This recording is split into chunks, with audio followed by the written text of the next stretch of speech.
15वीं सदी की यह कहानी है। किसी एक गांव में बहुत ज्ञानी पंडित रहा करता था। पंडित आजू बाजू के सारे ही गांव में बहुत प्रख्यात था और इसी वजह से धनवान भी।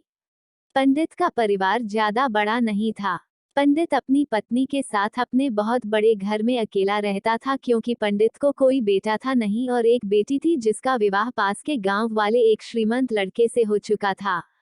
पंडित ने शादी से पहले अपने होने वाले दामाद की अच्छे से जांच पड़ताल की थी और अपनी बेटी का भविष्य भी ठीक से पढ़ा था, तब जाकर उसने बेटी की शादी की थी। लेकिन चंद सालों में ही पंडित का दामाद बुरी आदतों के चंगुल में फंस गया।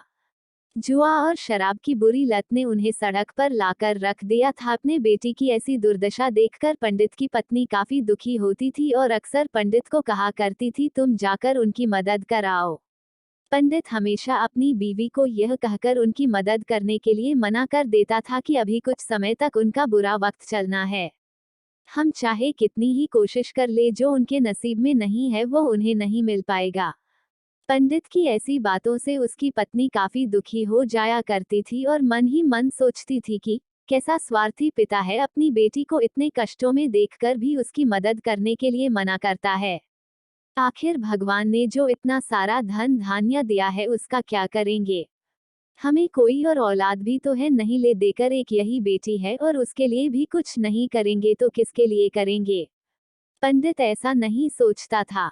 ऐसा नहीं है कि पंडित अपनी पुत्री से प्रेम नहीं करता था, लेकिन उसने अपनी पुत्री की कुंडली इतने अच्छे से पढ़ी थी और वह यह पहले से ही जानता था कि वह चाहे किसी भी लड़के से शादी करती, लेकिन उसके जीवन में यह समय आने वाला ही था और बिना इसे भुगते उसको छुटकारा नहीं मिलने वाला था। एक दिन खाने पीने के लिए भी मोहताज हो चुके पंडित के बेटी और दामाद उसके घर पर आए। पंडित ने और उसकी बीवी ने दोनों का खूब आदर सत्कार किया और खूब अच्छा खाना खिलाया। बेटी और दामाद की पंडित से सहायता मांगने की हिम्मत ना हुई, इसलिए वह बिना बोले ही वापस अपने घर को लौटने लगे। लेकिन माँ तो माँ होती है, पंडिताइन से रहा नहीं गया और बिना पंडित की इजाजत के उसने चोरी छुपे बूंदी के लड्डू बनाकर उसमें सोने के सिक्के रख दिए और बेटी और दामाद को दे दिए ताकि बेटी और दामाद की कुछ आर्थिक सहायता हो सके। पंडिताइन यह भी जान गई थी कि बेटी और दामाद शर्म के मारे उनसे मदद नहीं मांग रहे थे, इसलिए उसने बेटी और दामाद को भी लड्डुओं में छिपे सिक्कों के बारे में कुछ नहीं बताया।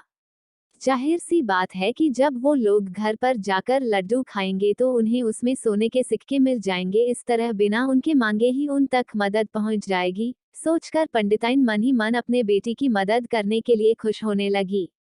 पंडित के दामाद और बेटी उन दोनों का आशीर्वाद लेकर अपने घर के तरफ रवाना हो गए। उन दिनों गाड़ियां तो होती नहीं थी, घोड़ा गाड़ी या बैल गाड़ियां चलती थी।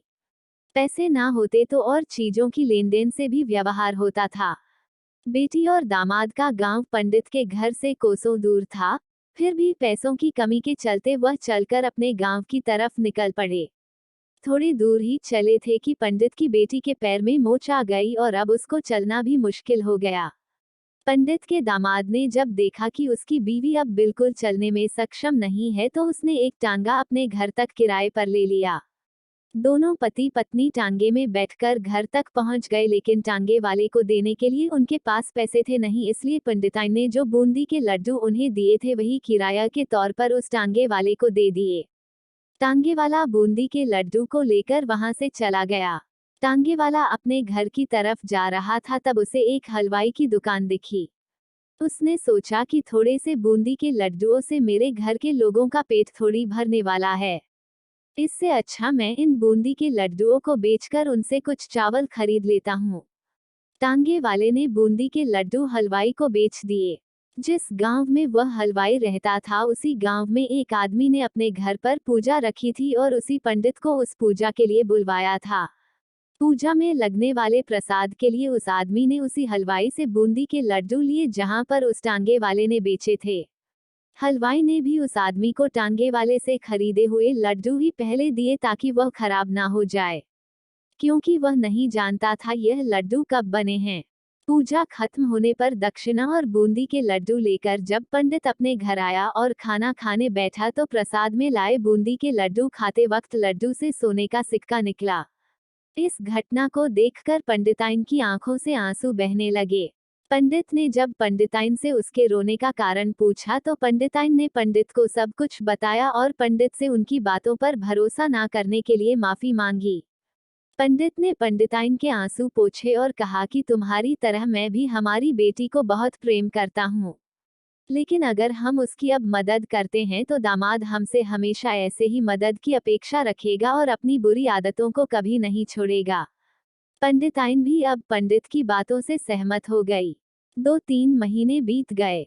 पंडित के दामाद और बेटी फिर से एक बार उसके घर आए और इस बार उनकी परिस्थिति पहले से बेहतर थी, क्योंकि पिछली बार खाली हाथ जाने के बाद दामाद ने नया काम शुरू किया था और अपनी सारी बुरी आदतें भी छोड़ दी थी। चैनल को सब्सक्राइब कीजिए।